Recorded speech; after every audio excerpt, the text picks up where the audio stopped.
आप सभी स्वागत है आप लोगों का परफेक्ट वर्ल्ड के एक नए हिंदी नॉवल एक्सप्लेनेशन वीडियो में। तो चलिए एपिसोड स्टार्ट करते हैं, लेकिन इससे पहले पिछला एपिसोड ज़रूर देखें। तो एपिसोड की स्टार्टिंग में हमें दिखाया जाता है, एक आवाज़ आती है अंकल। जैसे ही सी विलिंग आगे आता है, बच्चों का एक झुंड उनकी तरफ दौड़ पड़ता है। सब ने मिलकर उन्हें रिस्पेक्ट किया। दाजुआंग एयरमैंग और बाकी लोग पहले ही उनसे मिल चुके थे।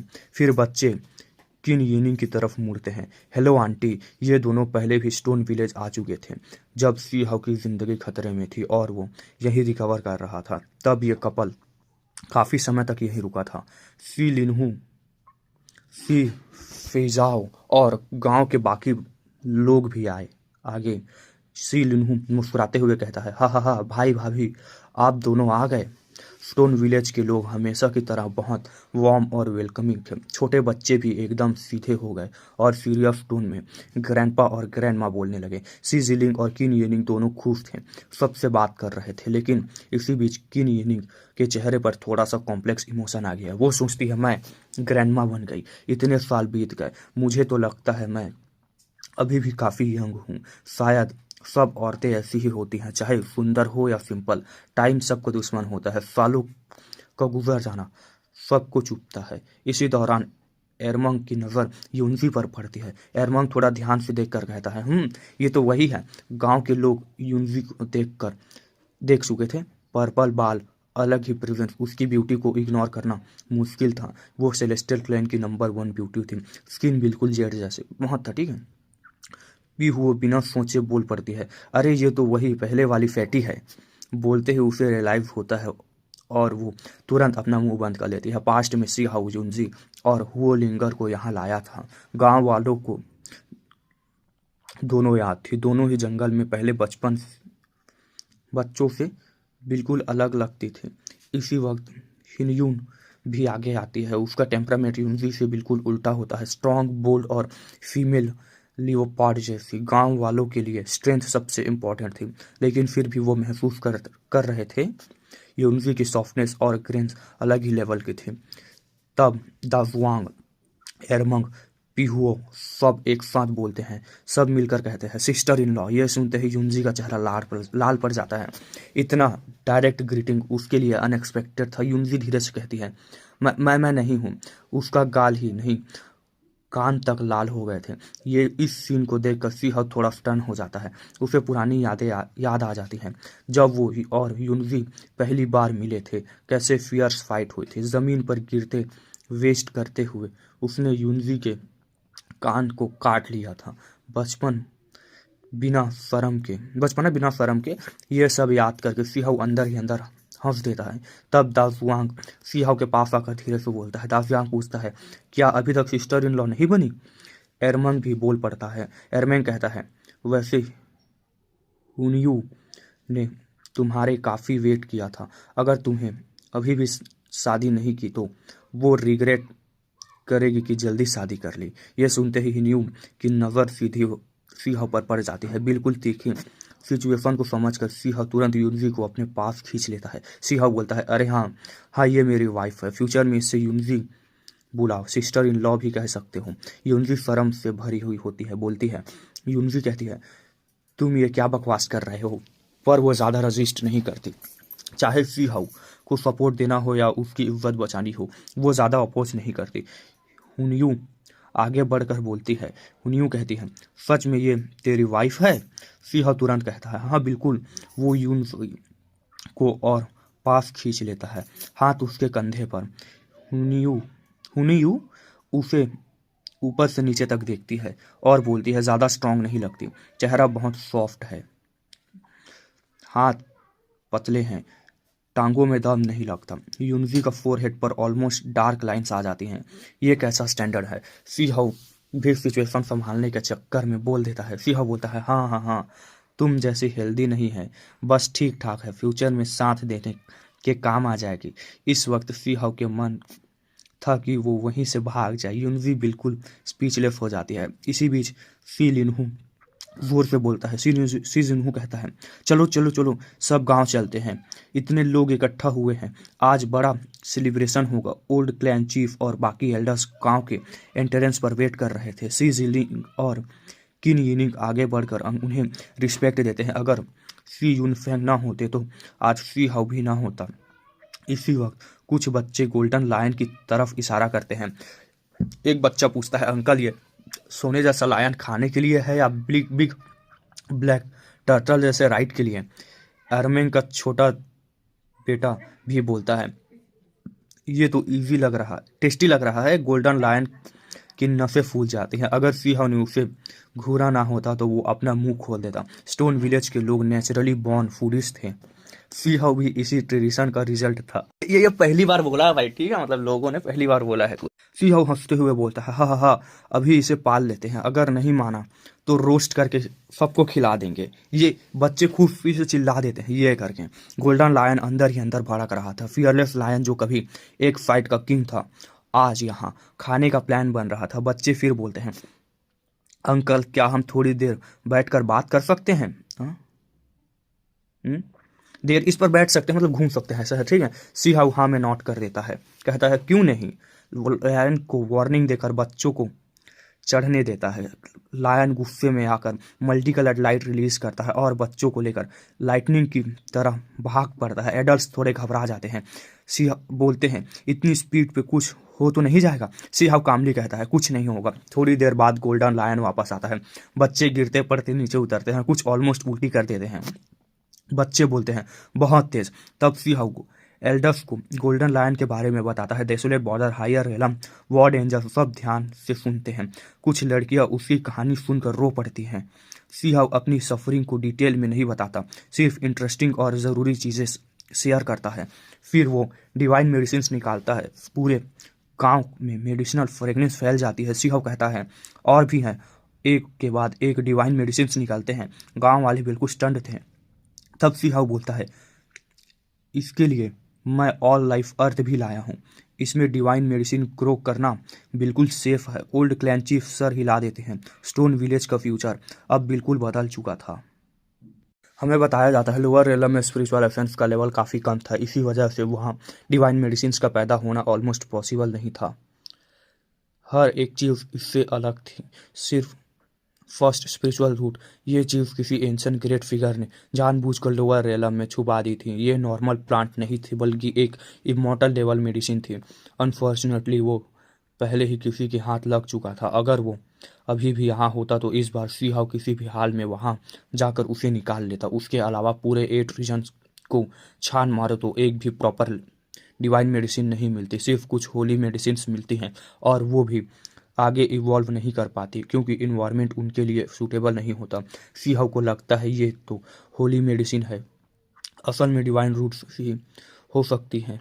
अगर इन्हें निकाल कर स्टोन विलेज लाया जाए और यहाँ नर्चर किया जाए तो हो सकता है वो अपनी असली फॉर्म दिखा दे और रेयर डिवाइन एसेंस बन जाए। स्टोन विलेज में पहले ही कई स्पिरिचुअल मेडिसिन थी जो सॉफ्ट और ब्राइट लाइट रिलीज कर रही थी। उनकी मेडिसिनल फ्रेगनेंस हवा में फैली हुई थी। इस एनवायरनमेंट में साल भर रहना बॉडी के लिए नेचुरल बेनिफिशियल था।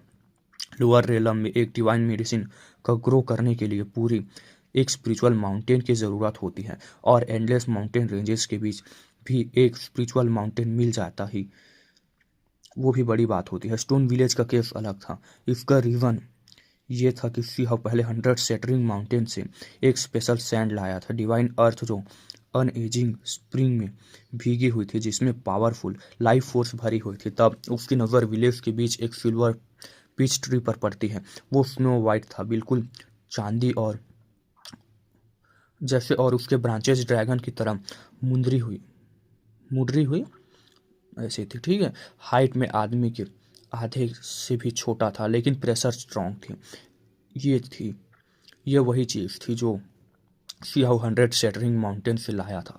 ओरिजिनली ये एक होली मेडिसिन थी, लेकिन रूट्स डिवाइड हो जाने की वजह से अब ये हाफ होली मेडिसिन बन चुकी थी। सीहा मन में एक बात सोचता है, अगर मौका मिला तो उसे 100 सेटरिंग माउंटेन दोबारा प्रॉपर तरीके से एक्सप्लोर करना पड़ेगा।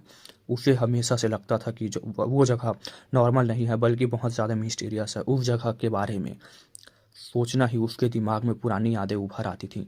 ये वही जगह थी जहाँ उसने पहली बार डेसोलेट रीजन में लोगों से डायरेक्ट क्लैश किया था, पर वहीं पर उसने सेकेंड बाल्डी को पकड़ा था, बिग रेड बर्ड को कैप्चर किया था और वहीं पर उसकी मुलाकात होलिंगर से हुई थी और वहाँ पर वही उसकी मुलाकात यूनजी के साथ भी हुई थी। वो फेमस वेस्टलिंग हुई थी। बहुत पुरानी बातें याद कर रहे हैं सिंहाऊ। इसी जगह पर उसके फाइट करके एक 9 हेडेड लायन को भी कंट्रोल किया था, जो बाद में उसका स्वॉन ब्रदर बना।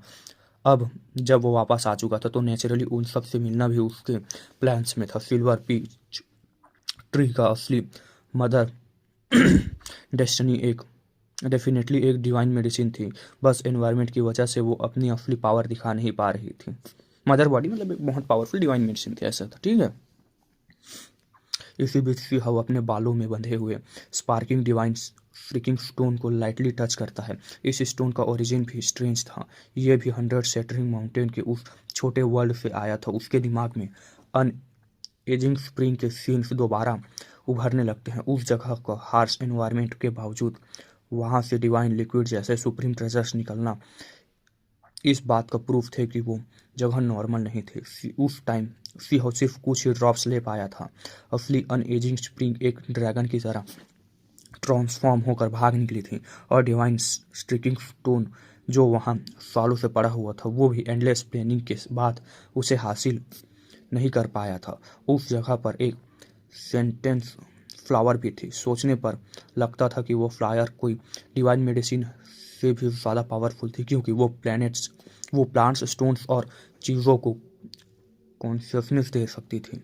ये कितनी हेवन डिफाइंड चीज़ थी, इसका मतलब अंदाज़ा लगाना भी मुश्किल था। अनफॉर्चुनेटली वो फ्लावर भी उस वक्त भाग गई थी। सीहाउ को लगता है कि शायद उस पर कोई सप्रेशन थी और जो हो सकता है कि वो फ्लावर पूरी जगह का सबसे प्रीशियस ट्रेजर थी।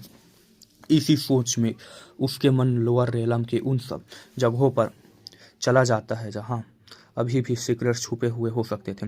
100 shattering mountain, Kun Peng nest, wall of course and devil, western tomb realm और फिर उस पेपर बोट वाली वूमेन का ख्याल आता है। शायद इस बार वो डिवाइन रिवर फॉलो करके किसी और रेलम तक पहुंच जाए। तभी एक छोटी लड़की उसका हाथ हिलाकर बोलती है, लिटिल अंकल, आप इतने डिस्ट्रैक्ट क्यों हो गए हो? क्या सोच रहे हो? सीहाउ कैजुअली जवाब देता है, बस 100 शेटरिंग माउंटेन से पुराने दिन याद आ गए। थोड़ी दूर यूनजी सुनती है और उसके चेहरे लाल हो जाते हैं। सीहाउ ये देखकर और हंसते हुए बोल देता है, तुम भी उस जगह के बारे में सोच रही हो, है ना? यूनजी शर्मा कर कहती है, मर जाओ कुत्ते। बच्चे तुरंत शोर मचा देते हैं। सीहाउ समझ जाता है कि यूनजी को उसकी पुरानी शरारत याद आ गई है। वो जानबूझकर पास जाता है और उसके कान बाइट करता है। स्टोन विलेज का एटमॉस्फेयर और भी ज़्यादा लाइवली हो जाता है। लोग बड़े बड़े कटोरों में वाइन पीते हैं, मीट के बड़े पीसेस खाते हैं। सीहाउ खुद बच्चों के साथ गड्ढे खोदता है, उन्हें होली और डिवाइन मेडिसिन प्लांट करना सिखाता है। एल्डर्स भी चैन से नहीं बैठे पाते। उन्हें डर लग रहा होता है कि कहीं डिवाइन रूट्स को नुकसान ना हो जाए। धीरे, ये डिवाइन मेडिसिन है, लीव्स को मत छेड़ो, फ्लावर से दूर रहो। सीहाउ कैजुअली बोल देता है, डिवाइन मेडिसिन इतनी फ्रेगाइल नहीं होती। इसी बीच कुछ डिवाइन मेडिसिन नेचुरली चल पड़ती हैं अपनी जगह चूज करने के लिए। सीहाउ बताता है कि ये भाग नहीं रही, बस अपनी रूट्स के लिए बेस्ट स्पॉट चूज कर रही हैं। ऑल लाइफ अर्थ वहाँ मौजूद थी, जो चीज़ ब्यूरियल किंग्स तक के लिए प्रीसियस होती है। 2 हेवनली डाइटी ट्रीज भी वहाँ लगाए जाते हैं। उनकी लाइट इतनी स्ट्रांग होती है कि पूरा एरिया किसी डिवाइन लैंड जैसे लगने लगता है। सीहाउ उन्हें वार्न करता है कि अभी फ्रूट तोड़ना अलाउड नहीं है, क्योंकि एक फ्रूट भी खाया तो सीधे heavenly deity level. Stone village जो एक छोटा सा होमलैंड था अब एक प्रॉपर डिवाइन लैंड बन चुका था। इसी बीच एक एल्डर पूछता है, किनफेंग अभी तक लौटा क्यों नहीं? तभी एल्टर ग्लो करता है और एक यंगस्टर वापस आता है। बोलता है, स्टोन क्लैन के इंपीरियल पैलेस के बाहर एक ड्रैगन घूम रहा है, अंकल किनफेंग को चैलेंज कर रहा है। यह सुनकर सीहाउ शॉक्ड हो जाता है और जब उसे बताया जाता है कि वो ट्रू ड्रैगन हो सकता है तो वो तुरंत खड़ा हो जाता है। सीहाउ बोलता है, वैसे भी वहाँ जाना ही था, किनफेंग को लेके आता हूँ। फियरलेस लायन दांत पीस कर बोलता है, मुझे ड्रैगन खाने का मन कर रहा है। और इससे पहले कोई कुछ कहे, सीहाउ और गोल्डन लायन एल्टर के थ्रू गायब हो जाते हैं। तो देख रहे हो क्या हो रहा है, यानी कितने शॉर्ट में इसको राइटर एक्सप्लेन कर रहा है, मतलब पुराने यार थोड़ा सा वो ना एनवायरमेंट क्रिएट कर रहा है, थोड़ी फ्लैशबैक की तरह, ठीक है। अभी स्टोरी ऐसी ही चलेगी थोड़ी देर समय के लिए, फिर बवाल आएगा। इसमें बताया जाता है ये अल्टर कोई नॉर्मल चीज़ नहीं थी, इसका सिर्फ यूज कुछ ही लोग कर सकते थे और ये सीधे स्टोन कंट्री के इंपीरियल पैलेस के डीप एरिया तक ले जाता था। यह जगह बिल्कुल शांत थी, किन फैंग का परमिशन के बिना कोई यहाँ पास भी नहीं आ सकता था। इसका मेन रीज़न था इस सीक्रेट को प्रोटेक्ट करना, ताकि यह बात बाहर तक लीक ना हो कि स्टोन विलेज का रास्ता यहीं से कनेक्ट होता है और सिर्फ पास आना ही काफ़ी नहीं था। अगर कोई सच में यहाँ पहुँच भी जाता तब भी बिना स्टोन विलेज के एग्जैक्ट कोऑर्डिनेशन के अल्टर एक्टिवेट करना नामुमकिन था। ग्रेट हॉल बिल्कुल पहले जैसा ही था, एक भी चीज़ बदली नहीं थी। सीहाउ को याद आता है कि इसी जगह पर उसने काफ़ी समय बिताया था, कभी डिफरेंट पावर्स के साथ टसल, कभी स्टोन क्लैन के अंदर के कॉन्फ्लिक्ट्स को सप्रेस करना और फिर बाहर के एनिमीज से डील करना। उस टाइम वो खुद सोचता था कि वो कितना फियरलेस था। कल्टीवेशन ज़्यादा नहीं थी, लेकिन फिर भी ग्रेट इनहेरिटेंसेस को सामने खड़ा हो जाता था और सिर्फ खड़ा नहीं होता था, उन्हें बीटा डिफीट भी देता था। इसी हॉल को देखते हुए उसके दिमाग में कई पुराने चेहरे उभर आते हैं। वॉर किंग, मिंग किंग, पेंग किंग और बाकी एल्डर्स, वो सब उस वक्त उसके साथ काफ़ी अच्छे थे, सच में पूरी सिंसेरिटी के साथ उसकी मदद की थी। इसी वजह से सीहाउ जब जाने वाला था उसने उनका एहसान चुकाया था। उसने लिटिल निर्वाणा पिल्स रिफाइन की थी और उनकी कल्टीवेशन को सुप्रीम एक्सपर्ट रियलम तक बढ़ा दिया था, ताकि वो स्टोन कंट्री की शांति को प्रोटेक्ट कर सके। लेकिन इस बार जब वो वापस आया था तो उसे खबर मिली थी कि स्टोन कंट्री बिल्कुल स्टेबल नहीं है, कुछ लोग ट्रबल क्रिएट करने की कोशिश कर रहे हैं। रीज़न भी क्लियर था, कुछ फोर्सेस चाहते थे कि स्टोन एम्परर की डायरेक्ट ब्लड लाइन को सपोर्ट मिले। किन फैंग स्टोन कंट्री का ही था, लेकिन लोगों की नज़र में वो ब्रांच फैमिली का था, एम्परर ब्लड लाइन से थोड़ा दूर। सीहाउ ठंडी आवाज़ में बोलता है, जाने से पहले मैंने प्राइसलेस पिल्स बनाकर सुप्रीम एक्सपर्ट खड़ा किए थे। मुझे उम्मीद नहीं थी तुम लोग मुझे डिसअपॉइंट नहीं किया होगा, मतलब मुझे उम्मीद नहीं थी कि ऐसा करोगे, ठीक है। उसका भरोसा था कि वॉर किंग और पेंग किंग जैसे लोग किन फैंग के खिलाफ नहीं जाएंगे। उनके जैसे लोग ही रीज़न थे जिनकी वजह से किन फैंग एम्परर का पोजीशन संभाल पाया, और जो लोग सीक्रेटली किन फैंग को हटाना चाहते थे वो भी स्टोन विलेज से डरते थे, क्योंकि कुछ लोगों की नज़र में वो जगह बहुत टेरिफाइंग थी। लिटिल स्टोन वहीं से आया था, विलो डाइटी भी वहीं थी, और सबसे इम्पोर्टेंट शायद वहाँ एक डाइटी लेवल वुयान भी मौजूद था।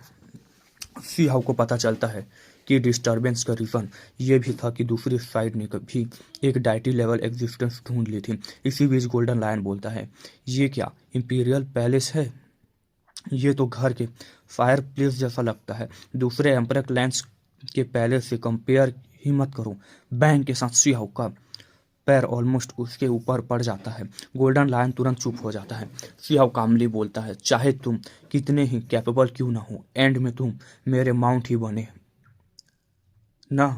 वो बिल्कुल भी हेजिटेट नहीं करता, उसे लगता है कि अगर ये लॉयल नहीं रहा तो वो सच में इसे खा जाएगा। सीहाउ की एक वीकनेस थी, उसे डिफरेंट फूड ट्राई करना पसंद था, और फियरलेस लायन जैसा रेयर ब्लड लाइन उसके लिए परफेक्ट रेयर डिलीशियस था। गोल्डन लायन की सारी कॉन्फिडेंस गायब हो जाती है, न गुस्सा दिखा सकता था न नफरत, सिर्फ ओबिडेंट रह सकता था। वो खुद को समझाता रहता है ये सब वो फ्यूचर रिवेंज के लिए टॉलरेट कर रहा है, एक दिन वो इस स्काउंड्रल को कुचलेगा। लेकिन अब वो खुद नोटिस करने लगता है कि वो आदत से ज़्यादा ओबीडियंट हो रहा है।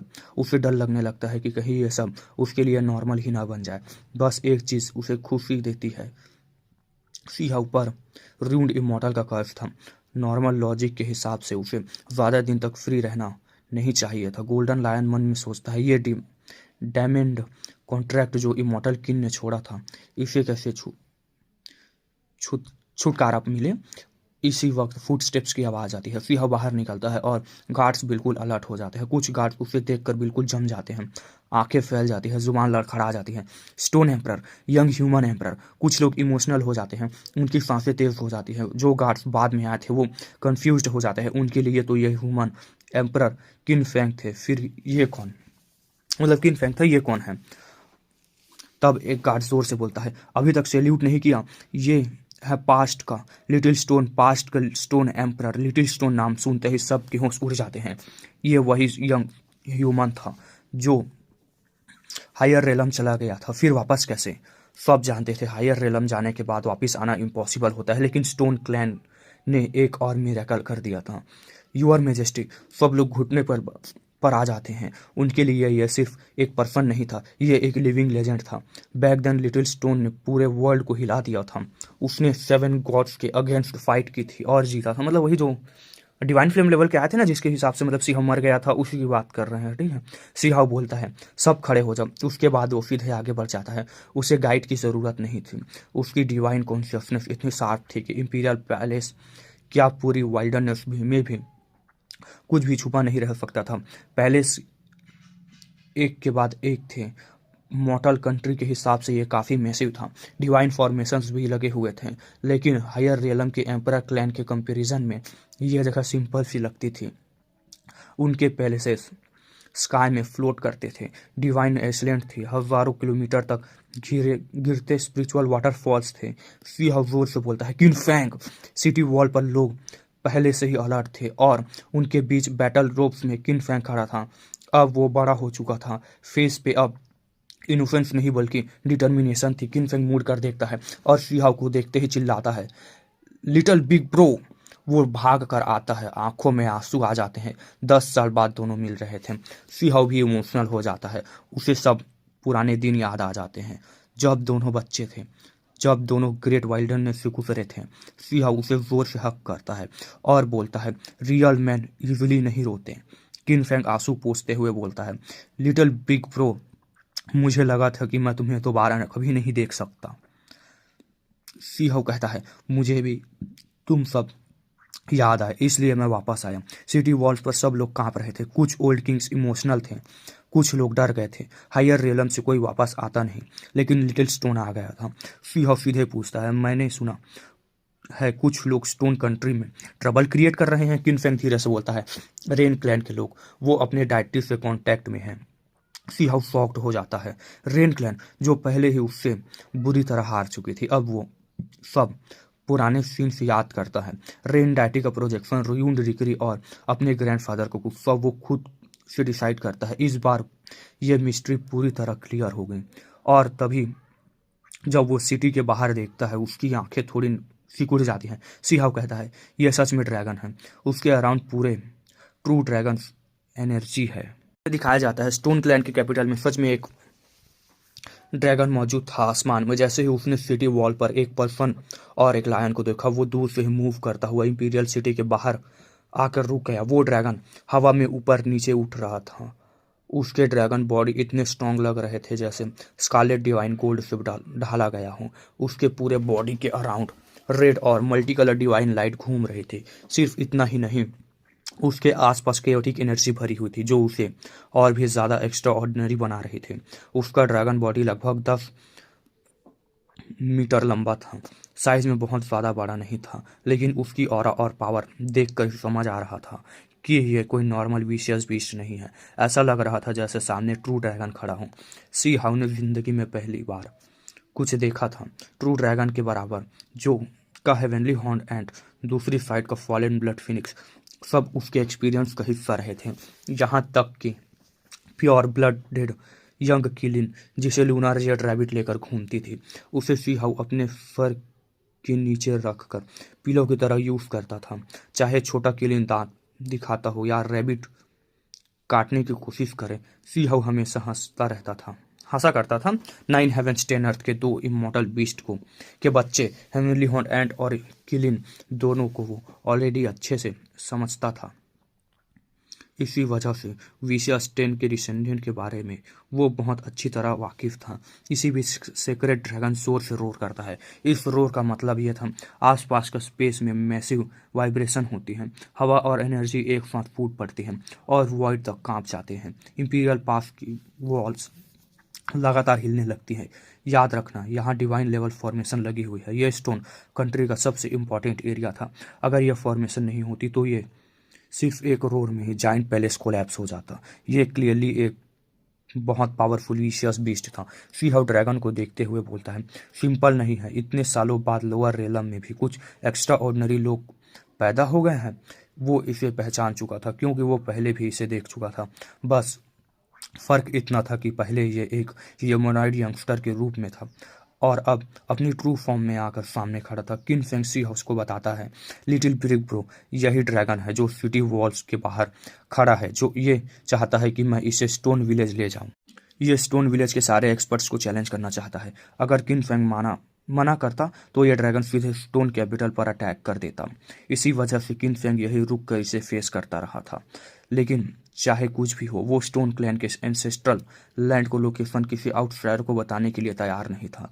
सी हाउ और किन फेंग दोनों के लिए स्टोन विलेज एक प्योर लैंड थी जहां दुनिया के कॉन्फ्लिक्ट्स नहीं पहुंचने चाहिए थे। सी हाउ अचानक बोलता है, गेगू, और ये कहकर वो सीधे आसमान की तरफ बढ़ता है। ड्रैगन की आंखों में आइस कोल्ड मेटेलिक साइन थे। उसके स्कारलेट स्केल्स इतने मजबूत थे कि पूरी बॉडी प्रोटेक्ट हो रही थी।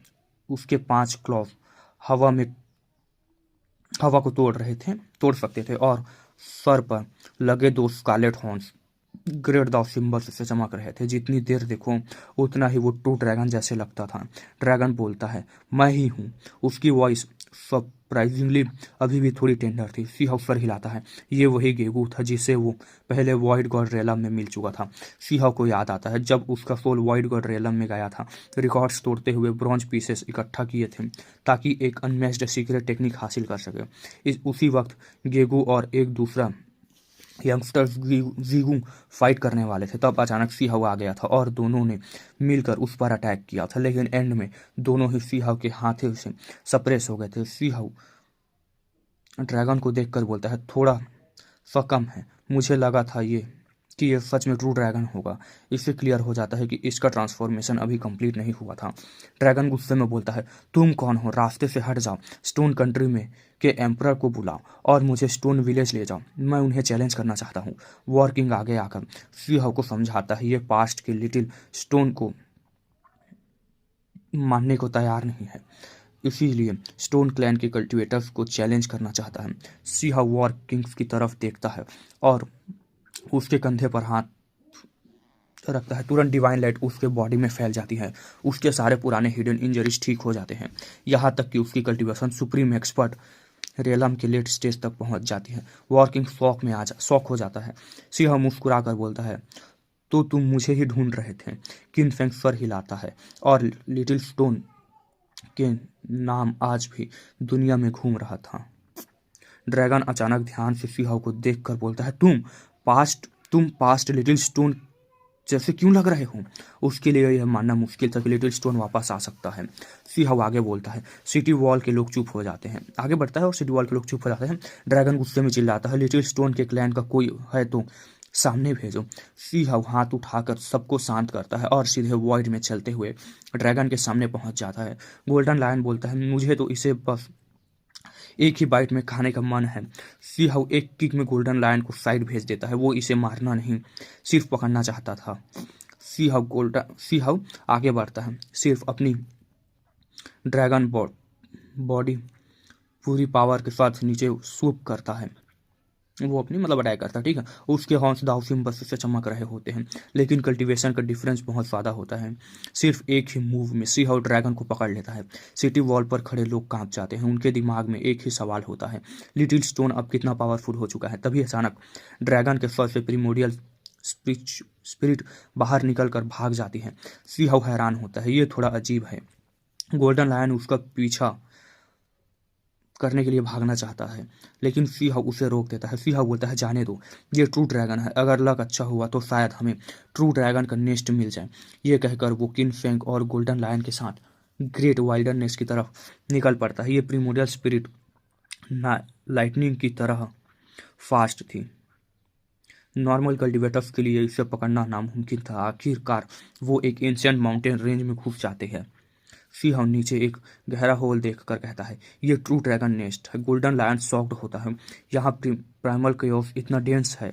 तो वो कहता है, ये जगह एक छोटी दुनिया जैसी बनी हुई थी जो पूरी तरह प्राइमल केओस से इस्टेब्लिश हुई थी। तो गाइस इस एपिसोड को यहीं तक रखते हैं और मिलते हैं नए एपिसोड के साथ। अगर आप लोगों ने अभी तक चैनल को सब्सक्राइब नहीं किया है तो लाइक से सब्सक्राइब कर दे। और यार अब क्या बताऊँ भाई, मैं अभी ठंड चल रही है, जैसे ही गर्मी के दिन आएंगे ना, आप लोगों को थोड़ा जल्दी जल्दी वीडियो देने की मैं पूरी कोशिश करूँगा, क्योंकि अभी ठंड की वजह से सुबह उठकर वीडियो रिकॉर्ड करना नहीं बनता यार। और आप लोगों को एक बात और बता दूँ, क्या बोलते हैं यार, हाँ ये परफेक्ट वर्ल्ड अब बहुत जल्दी खत्म होने वाला है, वही 250 चैप्टर्स के आसपास बचे हैं। तो इसके बाद हम लोग परफेक्ट, क्या बोलते हैं उसको, अपने डिवाइन, अरे यार याद नहीं आ रहा मुझे, 1 मिनट ना, क्या नाम है, हाँ वर्ल्ड डिफाइंड डैन गॉड को कंटिन्यू करेंगे। ठीक है, तो तब तक सपोर्ट दिखाते रहिए। मिलते हैं नए एपिसोड के साथ। Bye bye, see you in next time. Goodbye brothers.